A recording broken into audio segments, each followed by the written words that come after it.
Hey everybody, I'm Clifford Stummy, the Late Song Professor, and today we're talking about The Outside by 21 Pilots, the music video. Let me draw your attention back to Saturday's music video. They basically got on a submarine and they were entertaining all these ritzy cool people while a bunch of people with red hoods were piloting the submarine. We've since learned from the dmaorg.info website that these people probably weren't bishops and that all the actual bishops were safe back at home, and that perhaps maybe these people were being mind controlled by the bishops, or their dead bodies were. In any case, we also know from Clancy's notes that the bishops realized that Clancy, who seems to actually be Tyler, and maybe like Clancy died or disappeared and Tyler took on his name or something, we're not really sure, but in any case, the story of Clancy on DMA.org is very closely mirroring what Tyler is doing. So we're going to refer to Tyler as Clancy. The bishops found out that he could make great songs, and so they basically had him make a performance, which was the big live performance spectacular that we all got to watch, midway last year. Because the bishops are censoring what he's writing, it might also help to explain why some of the lyrics on Scaled and Icy were not quite so as in-depth as some of the stuff on Vessel, because if the bishops are all about encouraging people to kill themselves, to be depressed, to every negative thought you can think of inside your mind, if they're supposed to represent that, they wouldn't really want Tyler writing another Vessel or another Trench or another Blurry Face. So they have him do songs that are more like Saturday, which are just kind of fun songs. And there's still some serious stuff on Scaled and Icy for sure that makes people feel something. But like Tyler has talked about, it was more of an experiment into like pop songwriting than it was deeper stuff. And so maybe this starts to help to explain why he went that direction. So anyway, they did the television show and the bishops were like, hey, we actually want you to go on a submarine with Josh, who is the torch bearer referred to in the notes because Josh is always carrying the torch. And we want you to go perform for these high profile guests. And so, you can see them on the submarine doing all of this stuff. Here they are actually performing. And then you have those bishops running the boat. If we go on a little bit further, we have the situation where all of a sudden we have this giant dragon with yellow glowing eyes smash the submarine and start drowning it. Now you would think that he was trying to kill Tyler and Josh, but mayhaps he wasn't. Notice what they're wearing here. Tyler's wearing this sort of like gray, slick looking when it's wet, sort of collared shirt, and Josh is back there wearing the same thing. Also notice that Josh is wearing a beanie when he does a little scream. So he's got a beanie there, right? There's been this big theme throughout the Trench story of Tyler's character being saved by other people, whether you think about Jumpsuit, where everybody's throwing the yellow down and it scares the bishop a little bit, whether it's in the camp where Josh and people come and like grab Tyler and take him to the camp and he shaves his head and all of that. Whatever the case is, it's always Tyler being saved by somebody else. So there was this post when they were announcing the music video where 21 Pilots said, this is a story about cycles, somebody being saved again and again and again, and trying to break them, being saved and then needing to be saved again. So we want to break that. About discerning between external and internal attacks, and about balance, a balance between being saved by a friend and saving yourself. You need both of those, but if you keep getting saved by other people, the whole storyline seems to be suggesting at this point that you will continue to need to be saved. At some point, you have to find that strength to be able to save yourself. And that seems to be a lot of what this music video is about. So anyway, that's Saturday. Let's get on to the actual main course with The Outside.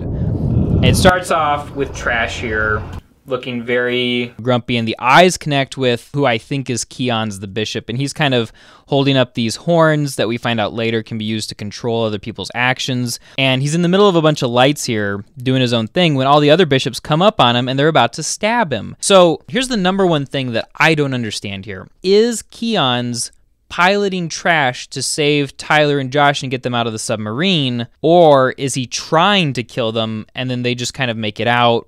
Or is Trash like fighting against the bishop? There's a lot of questions here, and it's almost as if though it seems like maybe the bishop has a soft spot, but that it also doesn't super fit with the thematic arc of the story. So it's a question that's going to continue for me. And of all the things we're going to talk about here, that would be the one that I would most love to get your perspectives on. So anyway, they stab him, and then we see Trash dying on the bottom of the ocean, or his lighted eyes going out. Maybe he's dead, maybe he's not. Tyler's rushed, being washed up on the shore. He's wearing the same thing from Saturday, so that's how we know that there's that connection there. And out of nowhere comes the torchbearer, Josh, who's always carrying a torch. Gosh darn it. Josh darn it. And he throws a beanie to Tyler that you can see Tyler putting on, and it's probably the beanie that Josh was wearing on the boat earlier. He's sacrificing to help somebody else, right? So Tyler is the main character, but he's a main character who seems to keep on needing to be rescued instead of being the one doing the rescuing, which is what you expect out of a lot more like, fantasy story main characters. Anyway, they walk off into the woods. There's these little glimpses of a small, plump, gray body that we've known before. It's Ned. And this time he's got like legit jackalope horns, and he leads them up to this cave, like this crack. And there he is looking down on them saying like, hey guys, come with me.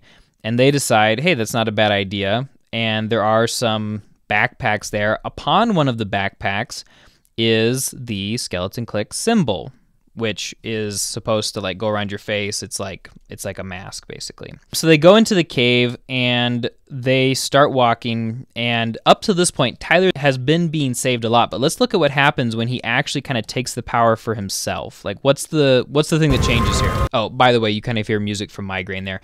The reason you hear music from Migraine in this portion of the cave is that the island here, Voldsoy, is kind of, I'm not really sure on the pronunciation, but it's like Norwegian, and it means like force or violence, and it's an island, so it's an island of violence. Migraine, there you go. So let's check out what Tyler does. He starts wandering into this cave, the music comes back in. What? More Neds, that's crazy. I am a megalodon. Music and rapping and being creative, I think, are what are giving Tyler more power and confidence here to be able to continue on this journey without following somebody else. Note that now he's the one who's leading the charge, and I think that's really, really meaningful here. They come up to this other room, and I don't know if you guys counted, but check that out. There's 1, 2, 3, 4, 5, 6, 7, 8 little Neds here. Where's the Ned with the horns? Well, if we keep watching, we'll see him he's kind of off in the background walking right here. So there's a total of 9 Neds. What are there also 9 of? There are 9 bishops. So take a hit, join the club, kids are trying to take my vibe. I think what's interesting to note at this point is that the song is also kind of about the music industry. So it's about music and creativity, which makes it a really good fit for a song that's about taking the creativity back, especially if Tyler's going out into the industry and Dima's wanting to use his music for their own means, to make their citizens happy or entertained, or to make their citizens happy and dumb. I think that he's probably right in thinking about how a lot of the music industry uses music, and I think it's the bishops not realizing the power of music to actually make a difference. So we continue on. Tyler sees Ned walking out. We assume it's Ned. They all look the same, but it probably is. He's got the cool little antlers. He's unique, and he's Tyler's guy. Out of all of these, Tyler and him have a connection to the point where they get over here, all the guys are watching. Ned rips his antlers off screen and hands them to Tyler, and then when Tyler turns around and looks, Ned just is gone. Just like poof, he's gone. It's like he sacrificed himself when he lost his central power of the horns. And notice that these are the same horns that we saw Keon's using, or very similar kind of horns. We've got 4 prongs on each of these, and Ned's have 4 as well. It doesn't mean they're the exact same. They probably aren't. And then comes the craziest part of this music video, where Tyler puts the horns on his head and starts dancing and somehow starts controlling the Bishop Keons, who seemed to be dead, but apparently we can still control his dead body with these antlers. So Tyler's doing this little dance with the horns, gives him the power, and there's Keons, eyes awake. They've got kind of matching colorful eyes. And now Tyler is being creative, creating a dance, having fun, doing something. And the dance is a little sassy. Like he's kind of mocking them a little bit, mocking the other bishops who are watching. And Tyler's kind of saying like, look, I have some power you didn't know about. And for like one of the first times here, Tyler is on the offensive, doing something to hurt the bishops rather than just running away and needing to be saved by somebody else. Ned giving him this power to be able to create And Tyler taking that and doing something with it seems to be making all of the difference here. And then comes the big moment. Tyler uses him to smash that light. We don't really know whose light it is that got smashed, but it does light a fire that kind of sets the city on fire for a moment. And notice too that when this happens, there are 9 lights, 1 for each bishop, but then right when this happens, the light on the far right over here, starts to go out as well. What is going on there? A couple of different theories. One, the lights are on when the bishop's in the city, and so when a bishop leaves, that light turns off, and so maybe one of the bishops was missing from the group stabbing. Some people suggest that that is Keon's light that's going out, and Tyler used him to smash a different light, maybe Nico's light. So now they've gotten rid of 2 bishops with 1 stroke. Could be. But there's so much more lore that's going on, and I highly encourage you guys to check out what's been happening on the DMA.org website. There's like a lot of stuff coming from Tyler. Essentially, we got this like psychokinesis is basically using Ned horns to control other people's bodies. And a lot of theories are going on that the bishops promote people to be the greatest citizens, and they treat them really well in Dima.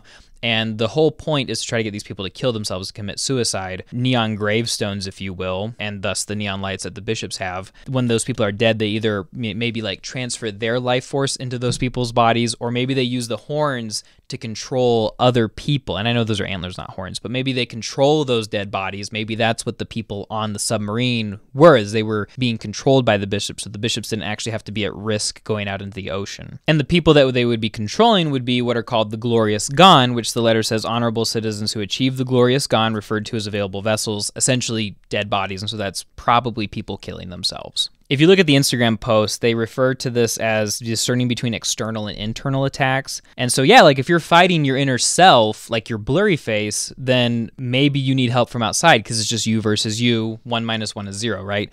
But Tyler here says, or Clancy says, I thought I was battling my inner self. Was I actually under assault from something else, someone else? Is this a spiritual entity, like as a metaphor here? Is this other people? Is this, a callous industry? Is, what is going on here? Like, what is this outer assault? And that's something that we're still leaving open here. Or maybe he's just making the point that, like, the part of me that wants to hurt myself and wants to be depressed and all of this, like, that's not who I am. Like, that's something else. That is not me. In any case, he's really differentiating Clancy himself, his power, his will, his ability to say no from the thing that is trying to tempt Clancy to be part of the Glorious Gone. And then we finish up the music video with this great scene, Tyler and the torchbearer, Clancy and the torchbearer, now raising their torches too. And now Tyler's carrying a torch too. That's really important because it means he's taken some power as well. Now he's a torchbearer as well. And they're waving at these people on the mainland back in Dima, the Banditos, who are still there, and they're getting ready for some kind of big insurrection. Also, you probably recognize these kids. They're the same kids from Nico and the Niners, who were kind of awoken from their Dima sleep by an act of creativity, by Tyler and Josh playing music, by the Banditos costume, stuff like that. And this really feels like maybe the second to last or the third to last music video in the series, because at the end of the Clancy letter, the most recent one, he says, the small Erie Island, referring to the island of violence, has made me a weapon. We both believe that we can use it to change the momentum of this war. Now we must return to the mainland where they should be there to receive us. We will destroy and rebuild. Though it's been years since he last spoke with them, I hope they have not lost faith in the Torchbearer's plan. But how could any of this have been planned? Essentially, the Banditos are back there still waiting, and the Banditos have always kind of been a metaphor for Tyler's close friends or family and the clique, people who support him and save his character and help him, avoid bad things. And it's time for them to be reunited and take the fight to the bishops. Just want to say a quick thanks to Fearless Concern, is another YouTube channel out there that I'll link down below. Had a lot of the same thoughts that I had, and so watching her video really helped me to confirm some of my theories and also gave me new perspectives on a couple of things too. Thank you very much for your help in putting this video together, and I wish you guys all the best. Looking forward to whatever comes next.